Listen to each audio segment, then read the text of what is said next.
Hai halo, selamat siang teman-teman semuanya. Ketemu lagi di Aktivisio Podcast Channel. Senang sekali kita ketemu lagi. Dan untuk episode kali ini kalian bisa menyaksikan podcast ini di YouTube channel kami, yaitu di Aktivisio Surabaya. Kali ini kita kembali syuting siang bolong. Ya, kita syuting jam 12 siang dan outdoor. Tentu saja ada suara motor, nanti ada suara orang jualan juga ya. Jadi dimaklumi ya Mas ya. Iya, Mbak. Oke, hari ini kita sudah kedatangan tamu. Terima kasih sudah datang Mas Dimas Aji Prayitno. Tepuk tangan dulu. Selamat siang, Mbak. Selamat siang. Thank you sudah datang di Aktivisio. Hari ini kita akan ngobrol sesuatu yang beda ya. Biasanya kita ngobrol tentang motivasi usaha, tentang bagaimana fisioterapi pada beberapa case tertentu. Hari ini kita ngobrol tentang student exchange ya, pertukaran pelajar. Bagaimana pengalaman Mas Dimas melakukan pertukaran pelajar di salah satu universitas di Belanda, yaitu Avans Hogeschool ya. Ya, Avans Hogeschool. Avans Hogeschool di kota Breda di Belanda ya. Selama 3 bulan beliau di sana belajar tentang pediatri, dan tentunya akan sangat berbeda ya pediatri di sana dengan pediatri di Indonesia. Kalau saya tadi sekilas dengar sih, sepertinya pasien-pasien di sini dengan di sana berbeda, baik karakter maupun perkembangannya ya. Jadi program-programnya pun sudah pasti berbeda ya. Kayak apa perbedaannya, tetap lihat podcast kami sampai selesai ya. Namun sebelum dimulai ada pesan dari sponsor tentunya. Ada seperti biasa, ada kacang media oven Mrs. Y ya, super cashew. Jadi buat kamu yang suka ngemil tapi takut gemuk karena minyak ya, karena ini ada kacang media oven. Karena di oven berarti nggak pakai minyak ya, nggak digoreng, jadi sangat menyehatkan ya. Ada 3 varian rasa nih, ada original, ada butter, dan juga ada coklat ya. Kalian yang pengen nyoba bisa WA langsung ke Mrs. Y di nomor WhatsApp yang sudah ada di deskripsi di bawah. Oke, kita mulai podcast di kesempatan siang hari ini. Mas Dimas, bisa diceritain bagaimana ceritanya sih bisa ke Belanda, bisa ke Avans Hogeschool University ya? Ya, jadi itu seperti apa ya, Pak? Keberuntungan buat saya. Mendapatkan kesempatan yang sangat langka. Nggak semua orang bisa dapat itu.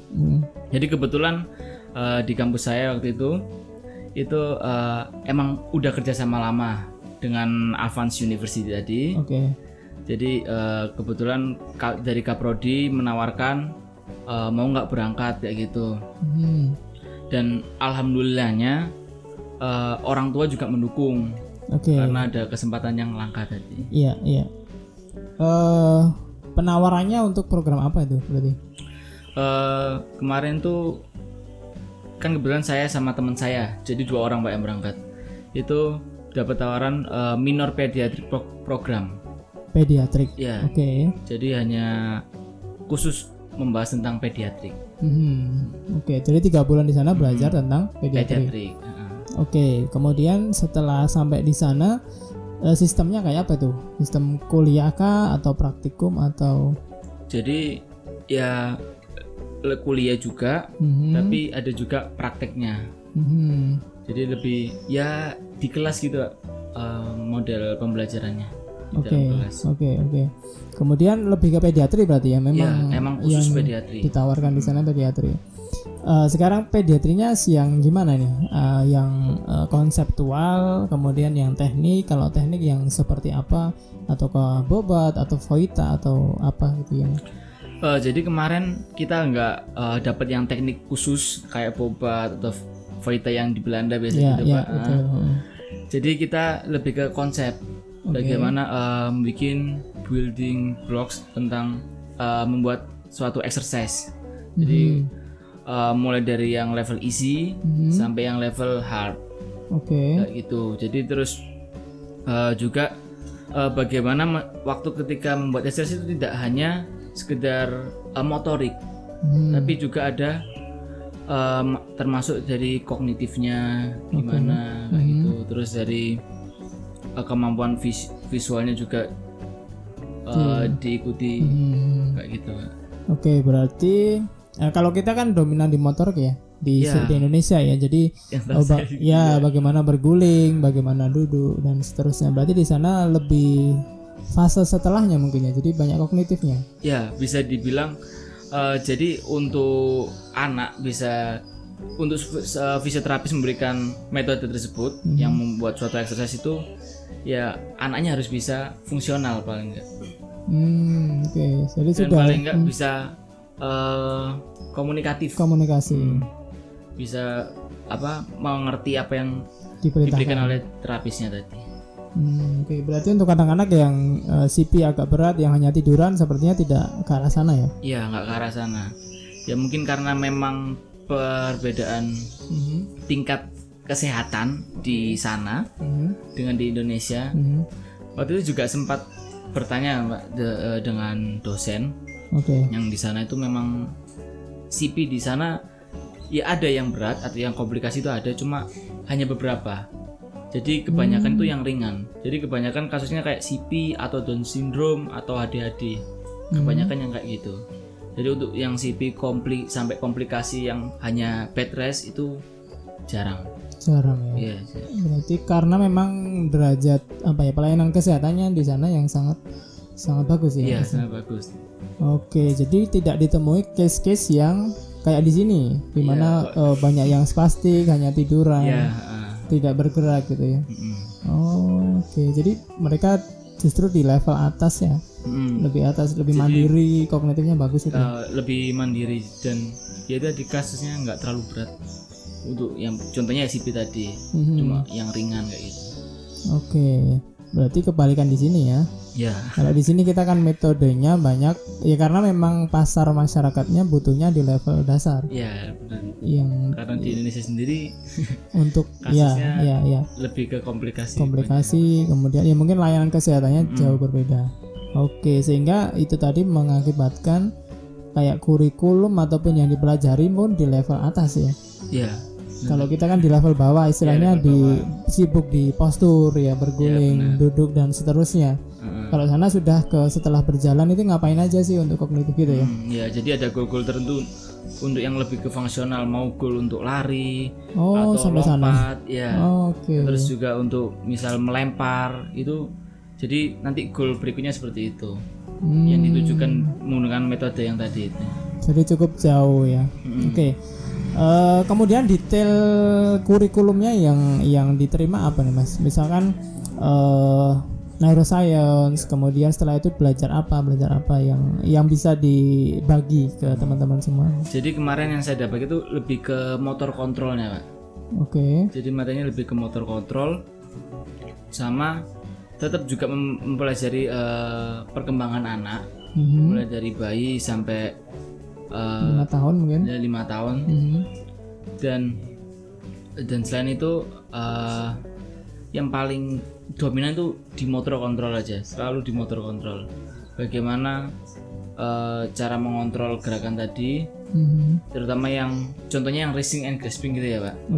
Jadi untuk mencapai reach itu atau untuk mencapai suatu grabs, untuk yang itu kan suatu aktivitas yang kompleks itu Pak.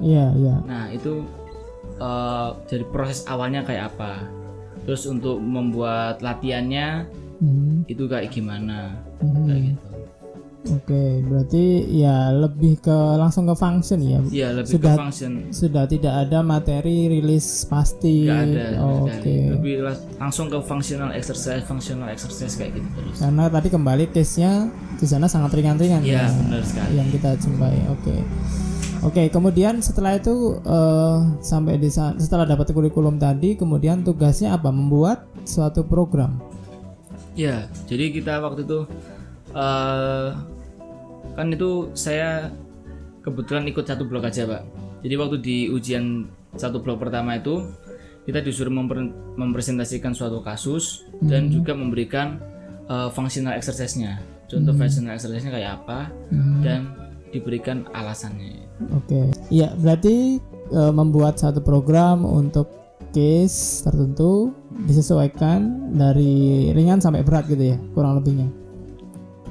Iya. Itu dari semua ya, dari fine motor sampai gross motor. Iya, dari gross motor, fine motor itu juga. Kemudian sempat nggak setelah program ini sudah selesai ataupun sudah disusun, sempat diujikan nggak kayak pasien asli gitu ya? Kebetulan kemarin tuh jadi di sana tuh nggak untuk prakteknya itu tidak sama sekali megang ke pasien. Berarti antar teman aja. Antar teman aja. Jadi kita sendiri yang mempresentasikan contoh latihan yang kita punya kayak gitu. Jadi tiap kan waktu pembelajaran itu dibagi tiap kelompok, Pak.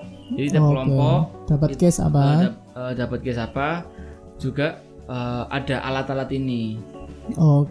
Jadi kita suruh membuat suatu exercise kayak gitu. Dari yang level easy sampai yang level hard. Jadi yang easy gimana? Ya contohnya yang easy gimana? Contoh itu contoh simpel. Kayak mainan puzzle. Atau blok gitu, Pak. Balok-balok. Nah, kita yang simple kan balok kan karena besar gitu ya, Pak, kan lebih mudah untuk disusun. Atau memindahkan ke tempat kotak. Jadi memindahkan dari samping kiri atau kanan ke kiri. Itu yang simple. Kemudian berlanjut itu bisa kayak puzzle yang bentuk hewan. Itu masukkan sesuai hewannya. Kayak gitu. Berarti sudah di tataran kognitif yang meningkat ya istilahnya. Juga pengaruh kognitifnya juga itu. Terus atau yang lain itu contoh melempar bola. Atau megang balon aja, Pak. Megang balon pertama dia disuruh mempertahankan balon itu diam. Terus coba sambil berjalan, nggak boleh jatuh. Terus atau ada gangguan apa dari seseorang gitu, dia suruh mempertahankan. Kita juga diajari untuk analisis gerak. Ada video. Ada video. Terus atau teman kita sendiri memperagakan. Jadi kita dikasih materi itu ada suatu tabel contohnya yang jam gitu ya, Pak, melompat. Jadi di tabel tersebut ada tahapan dari amatir jumper sampai yang profesional jumper. Dibedakan. Dibedakan. Di kelas kita diajari untuk mengklasifikasikan. Lalu juga waktu teman kita yang memperagakan, kita video, jadi ada pakai aplikasi itu Hadel Teknik kalau salah ya, Pak, saya lupa. Jadi itu kan bisa di slow motion. Nanti setiap gerakannya kita lihat apakah itu dari tabel tadi kita mengklasifikasikan. Jadi dari mulai gerakan tangan dilihat, gerakan kaki dilihat kayak gitu. Ya kayak movement analysis ya secara kayak gitu. Dan itu yang di video orang normal biasa atau anak-anak saya bawa sih? Atau macam-macam? Kan karena sama teman aja jadi ya orang normal. Orang normal ya. Tapi juga kita sebenarnya diberikan contoh di webnya, di blackboardnya itu. Jadi mulai video anak kecil yang melompat, remaja, dewasa sampai lansia. Jadi ada contoh, kita disuruh membedakan. Jadi untuk tugas mingguannya, Pak. Iya. Kalau secara sistem pengajaran sendiri bedanya dengan di sini apa, Mas? Sistem belajarnya. Sistemnya, kalau yang saya dapat di kampus saya kemarin ya, Pak, ya cuma PowerPoint. Jadi dosen yang menjelaskan PowerPoint, lalu dijelaskan selesai. Tapi kalau di sana mereka udah tahu materi apa yang kira-kira untuk berikutnya. Jadi waktu dosennya sebelum memulai kelas itu nggak hanya langsung menyampaikan materi yang sesuai ada di blackboard tadi yang di web, tapi menanyakan dulu ada yang ditanyakan atau enggak. Jadi lebih menjelaskan ke intinya, nggak perlu menjelaskan yang tiap slide-nya gitu, enggak. Jadi langsung ke inti dari materi pertemuan itu. Karena sebelumnya sudah dibagikan. Jadi kalau nggak ada pertanyaan, ya sudah dianggap ngerti. Dianggap ngerti. Itu Gitu. dari awal sampai akhir blog sudah dibagikan di awal atau per minggu? Sudah. Jadi kita diberikan akun gitu, Pak. Jadi kayak di cyber kampus. Terus kita masuk ke webnya itu, kita tahu materinya, kita tinggal download. Jadi tugas-tugas mingguan pun sudah disiapkan, Pak. Jadi dari awal itu. Jadi kita harus benar-benar melihat cyber tadi sama deadline-nya itu apa aja. Kita sampai di mana? Minggu itu materinya apa, tugas yang harus dikerjakan apa, itu harus lihat sendiri. Kalau enggak ya dosennya nggak mau ngasih tahu. Jadi mandiri mahasiswanya yang buka terus ya. Jadi mahasiswa di sana dituntut harus lebih aktif yang jelas. Dan hanya dipandu tadi ya, kamu ada pertanyaan enggak Ya, dari yang sudah ada pertanyaan atau enggak? Kalau enggak ada saya kan share. lanjut gitu aja. Oke, dari fasilitas apa yang menonjol kalau di Belanda? Yang jelas ya Di pendidikannya ya. kemarin tuh di sana ya ada whiteboardnya, cuma jarang dipakai. Jadi layarnya nggak pakai yang LCD gitu pak. Terus? Jadi pakai yang board yang elektronik gitu. Jadi kayak TV besar gitu pak. Dan touchscreen gitu ya? Enggak. Kalau touchscreen waktu itu enggak. Terus juga fasilitas, contoh yang di pediatri ya pak. Waktu itu kebetulan untuk biar tahu ada boneka-boneka bayi gitu. Itu yang ya emang seberat bayi beneran, ada kayak gitu. Dan secara fungsi bisa mirip bayi atau? Iya, bener-bener kayak bayi gitu pak. Terus juga ada mau fasilitas boneka atau tents yang portable atau butuh ya macam-macam itu semua ada. Bedanya fasilitas ya pak. Oke, literaturnya online juga? Jadi literatur kan di blackboardnya tadi, di cybernya itu udah diberikan, tapi kebanyakan selalu ada ebook ya pak. Tapi mereka hanya mengirimkan sebagian potongan aja. Jadi ada yang PowerPoint, ada yang potongan dari ebook. Jadi kalau mau jadi nggak dapat ebook, mau full beli sendiri. Sana nggak ada bajakan ya? Nggak ada. Harus beli ya, ori ya. Iya. Kebetulan saya waktu itu juga karena kebutuhan mbak. Beli juga? Iya, beli e-booknya. Gitu. Dan itu bisa di-copy ke temannya? Nggak bisa. Sayangnya itu pak. Jadi ya udah satu akun itu aja pak. Gitu ya. Satu akun. Kalau kita kan copy paste ya. Iya enggak. Nyari yang gratis itu pak. Iya sih, kalau itu budaya sih. Maksudnya bikin buku kan susah banget sih. Kita mau nulis susah. 1 halaman atau 2 halaman aja susah banget.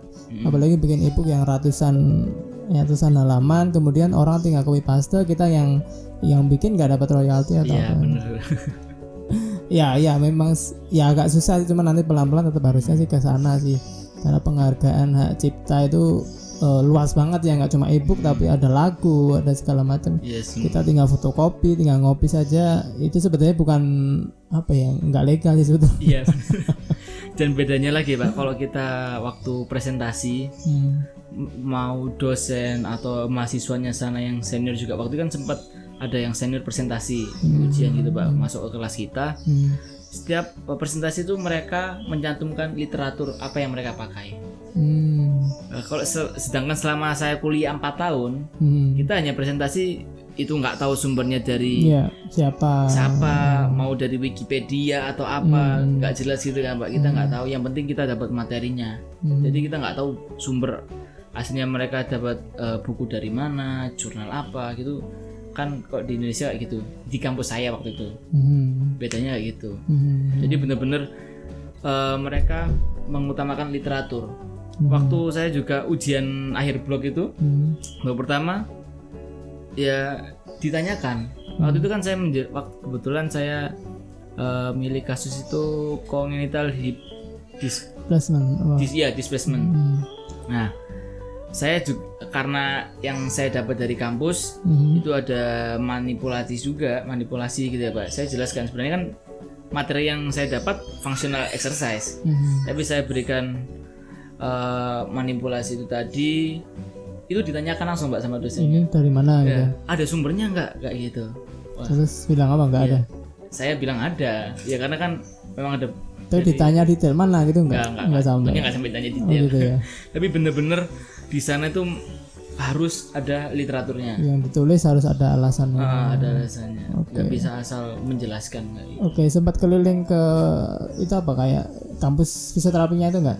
Keliling ke labnya atau mungkin kelas atau hanya satu ke kelas itu, terus ke fasilitasnya aja pak, tempat untuk meminjam barang-barang itu. Jadi ada tempat khusus, kalau mau minjem barang tinggal menunjukkan ID card, mau pinjam apa udah pinjam. Terus untuk ini kayak elektroterapi gitu masih ada kan? Di sana udah nggak sama sekali.